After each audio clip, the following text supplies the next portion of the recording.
Hello, everybody. Welcome back to the Casual AI Talk series. Today, it's episode 2 of the software engineering agent uh, part of the series. And in the previous episode, we talked about the distinguishing factors exist between an agent and a normal coding assistant or something like a code completion platform.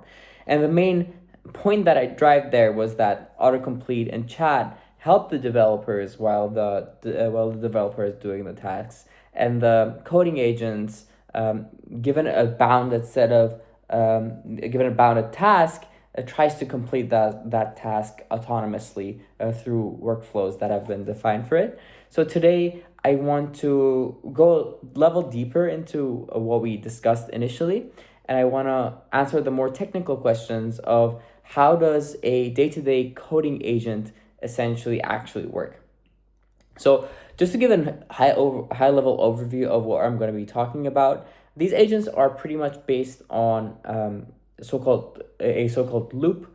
The loop itself is simple to describe, but making it actually fit into the workflows that we're trying to do and making it reliable is rather difficult. So the agent needs, when you give a task to an agent, it needs to reason about the task, perform a set of actions, right, and see what the effect of those actions, and then taking the results, updating what it knows, and then iterating through that. So essentially, if we would be willing to condense the loop into a couple key phases. We would pretty much have a reasoning phase based on the task that is given and the state that it's currently in. It would perform an action, observe the effects of its action, and based on that, so-called repair its perception and plan and iterate from that. So this is actually, and we'll go a bit deeper into each of these phases and what it actually means. So the framework that I just explained to you is actually pretty common nowadays, and it's React. It's called the React framework. So RE with the capital R and ACT as in with the capital A, which stands for reasoning and acting, and that's essentially what it boils down to. So the React paper, which is now one of the old school papers, is from 2022 now that I'm looking at it, with revisions going up to 2023. So it introduced this idea, which was pretty novel at the time, where they interleaved reasoning traces with actions, such that a language model essentially just doesn't immediately produce a final answer, but actually takes steps in an environment, observes the results as I explained to you, and adjusts its trajectory. So makes decisions about what it wants to do next. So when we look at the original paper, the React paper, and how they applied this, it was applied to tasks such as question answering, so QA, fact verification, interactive decision making, and so forth. And it showed that it can improve the capabilities of these models when compared to a normal LLM-based approach back in the day. So this is one of the papers that's linked in the description of this video, and I would highly recommend you to actually take a look at it, because it's one of those classic papers that will definitely help you understand what's going on in these agents. But that's the generic case, right? Let's take that same idea and apply it to a coding agent in the environment of a software project, right?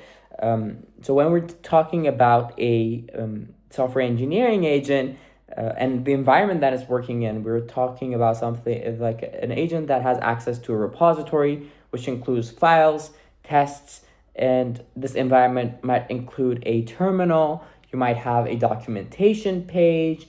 If you're integrating it into your GitHub or GitLab or whatever, you might get information about the issues that you have, the epics that you're doing. It might have access to something like a compiler, type checkers, and so on and so forth. So the important point is that the agent is not only then generating text, is actually interacting with this larger system in this whole ecosystem of software development. So let's go through an example and understand what's actually happening here, and then we'll dissect each part of this process.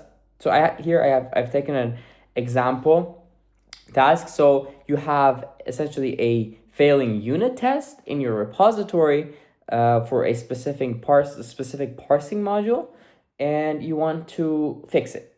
So either you want to understand whether the test is the issue or the feature, you would assume the test is correct. You would want to fix the code itself. So the first step that you as a programmer would do, and the same step that the agent will do, is start to reason, right? The agent might create a plan about how it wants to approach this. So it will think, okay, I'm going to inspect the failing test, see what the expected behavior is in the text, and then based on the information that I gather, see what parts of this specific parsing module might be relevant to my functional failure, and then again see whether I can figure things out. So the second step, when it's formed that hypothesis of what can be making that test fail, the agent might open the file that it wants to do through a tool, so like a read file tool, for example, or if it doesn't know where the file is, it might call a grep command from the command line.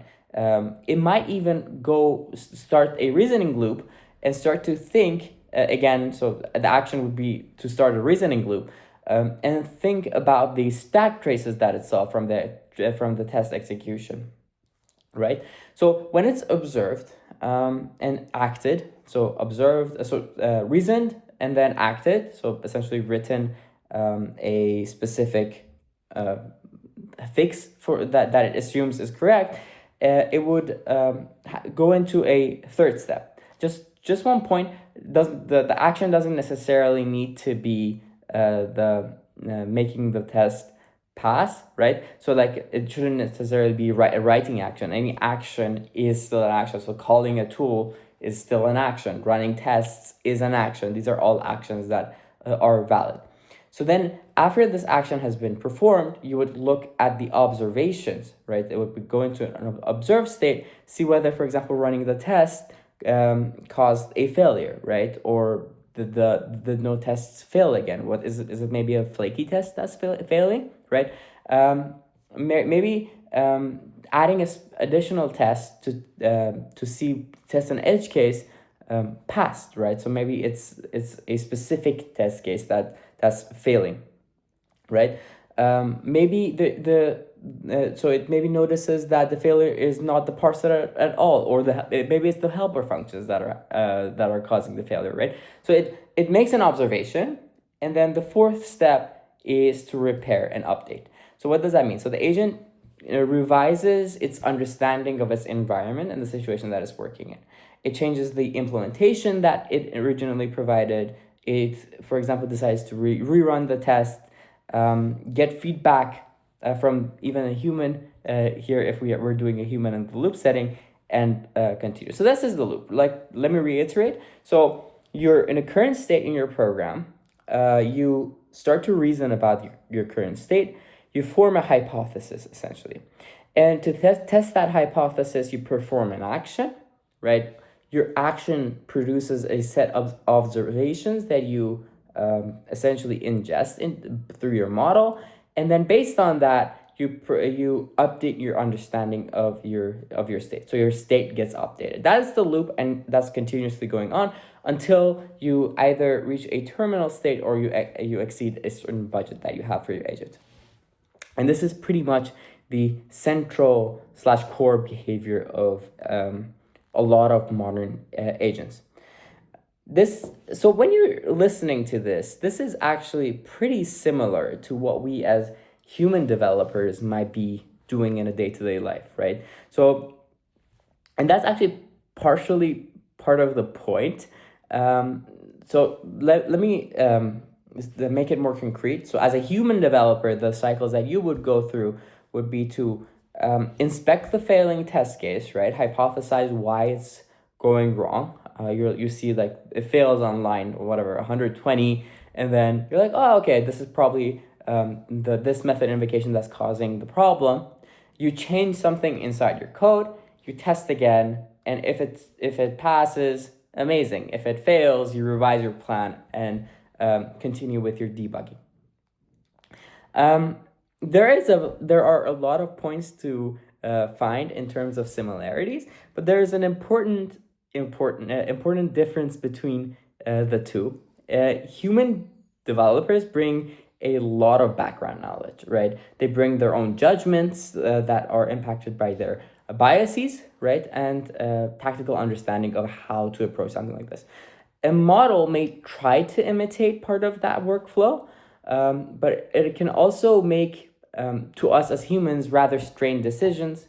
It might decide to infinitely loop for itself. It might miss a specific error. Well, whilst that's actually nowadays it's very unlikely when compared to human developers, but still, it might miss an error or misinterpret an error outside of the context of the application, and it might even be optimizing for the wrong signal when it's doing such a loop, right? So the loop gives the system more capability, but at the same time, it also gives the system more ways to fail, if we're thinking about it like that. Okay, so we've been talking about this agentic loop. So I think it's time to actually start to separate the loop into its four different parts and try to dissect them. So I talked about the first part being the reasoning step. This is where you're essentially using all the powers of the model. So the model is forming the hypothesis and deciding what needs to be done. When we're looking at early agent system, this was actually often through something called chain of thought style reasoning, which we discussed in previous videos in this series. And in practice, many production systems do not expose all the user reasoning of these models to the user. Some do. So if you're using a tool like Claude or ChatGPT in thinking mode, you'll see like the reasoning steps in very summarized fashion. But that's just the model producing a bunch of tokens that are then summarized and showed to you. But these models still need a internal mechanism for planning and decomposition and thinking, right? So these models are just producing a lot of tokens, and that's serving as their thought process. They're not like us that we just form these hypotheses in our brains and then come up with some audio signals. No, these models have to explicitly think. So that's what happened. That's what's happening in that reasoning step. So when we're thinking of this in a coding setting, reasoning steps might include deciding which files are actually relevant to our case, right? Whether a task is a bug fix or a feature request, right? That's a very important distinction that the model should make, and it's not a arbitrary choice. The model needs to decide whether, if it's adding a feature, whether it needs to add a test to see whether it's the new feature is doing actually what it's supposed to do, and it should also decide whether the feature request is ambiguous or not, to follow up with a human in terms of the future to actually implement what's needed. That's from the reasoning part. When we're thinking about the second part, which is the acting phase, this is where the agent uses tools, right? So we expose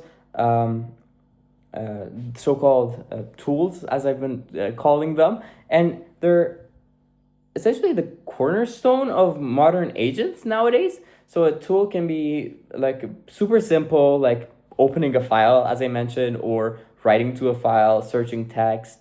It can also be a pretty intensive process for like running tests, executing code, calling a package manager, querying documentation, querying a knowledge base. These are all tools that you can expose to the model. Here I want to bring up a specific paper, which is, let me double check when it was released. So I'm referring to the tool former paper, which I'll also include as one of the papers for this episode, but this is one of these classic papers. It's one of the earlier papers that studied how language models can actually learn to use these external tools using API calls. And the broader lesson that we learned is that large language models become a lot more useful when they can access these external functions rather than relying on their internal parameters and internal knowledge. So this was one of those pivotal papers which changed our understanding of how we should interact with these LM-based systems. And when we're thinking about this in terms of coding, right? These tools are massively more important than any other scenario. So file operations are one. We need different types of file operations. So we need diff-based patch application. We need something like a shell command interface for which doesn't allow arbitrary command runs, but also doesn't restrict the agent too much. We need ways to run tests in different programming languages, for example. We need static analyzers to inform the model. We need package managers. We need version control. And these are all things that are super important when we're talking about when we're dealing with a software engineering workflow. All right. So we talked about reasoning. We talked about actions. We have two more to go. So observations. And this is where so until now, it's all been the model, right? The model's been performing some action or thinking with itself. But in observations is essentially where the environment starts to talk back to the agent and provide feedback.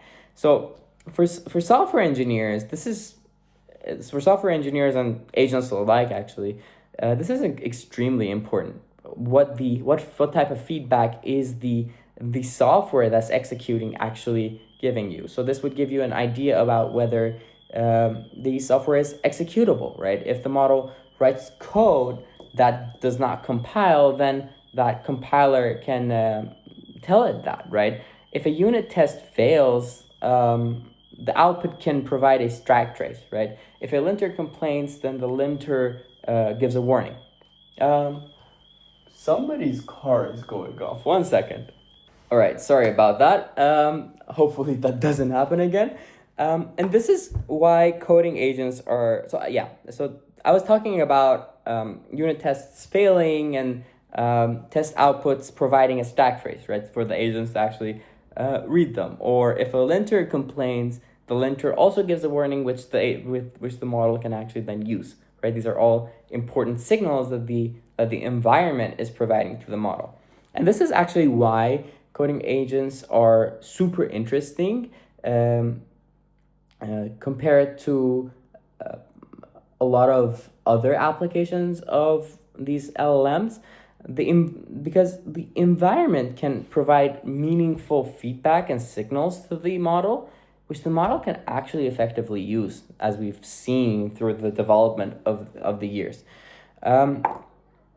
So we don't have any human preference signal as we would have in a setting like RLHF, but we have tests, we have errors, we have runtime errors, we have logs, we have execution traces, and all these rich signals that don't necessarily exist elsewhere. And that's, in my opinion at least, this is one of the main reasons coding agents took off so much, is because we have this rich environment which can provide enough signal to the model to actually act.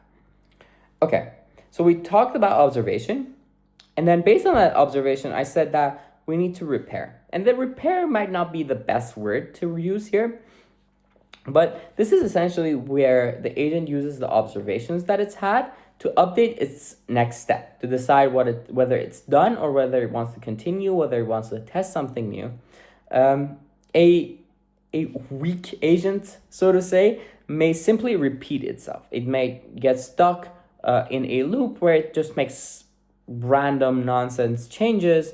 But a good agent uses that feedback that is received in the observation phase and tries to localize the problem even more. So maybe a fix didn't solve it, maybe it's gonna try the helper function, as I referred to it earlier. So the first patch might change the parser that I said was faulty, but the failing test still persists, right? Let's maybe look at the helper functions. Let's maybe look at the validation layer, right? That there might be a bug there as well. And I think this repair step is very crucial to the execution of these types of agents, because one of the key reasons we can outperform these one-shot generation models is because everything should not necessarily be right on the first go. We as humans also make mistakes. So why not let these models also make these same mistakes and learn from them? And there is a whole discussion here on models going on the wrong track, overfitting to tests, but I'm not going to go into that today. But one thing that I want to highlight still is this notion of a trajectory. So a trajectory is, there are different interpretation of what a trajectory is, but my definition of a trajectory is a sequence of states, thoughts, actions, observations, and edits. When we're talking about these coding agents, that these agents produce while solving a task. So when we're talking about a SWE-like task, a trajectory gives you information about the agent's state, the actions that it took in that state, what observations were returned to that agent, and how that caused an edit in our environment.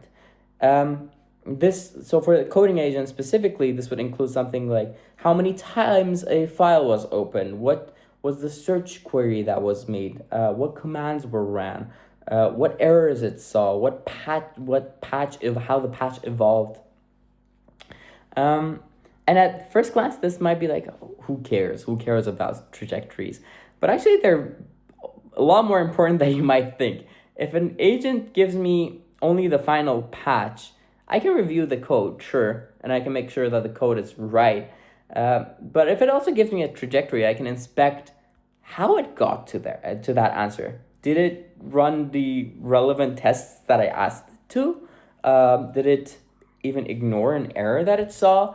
Did it change unrelated files that I didn't want it to change?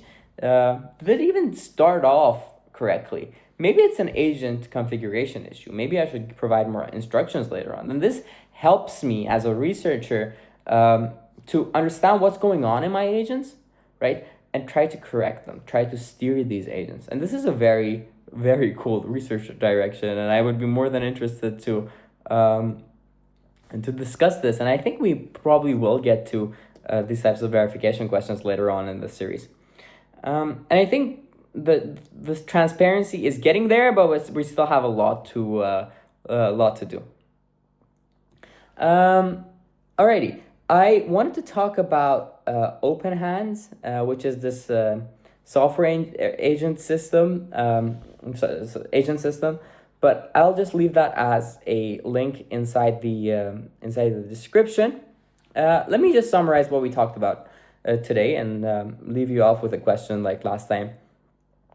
We talked about coding agents today and how they use these loops to reason about tasks, take an action, observe the feedback that provides them, and then update what they want to do in the subsequent steps. This loop is super powerful because software systems provide a rich feedback mechanism. So you can run tests, compilers, linters, runtime errors can provide feedback and guide the model essentially. But I also said that these loops can be rather risky because we're providing a lot of autonomy to these models.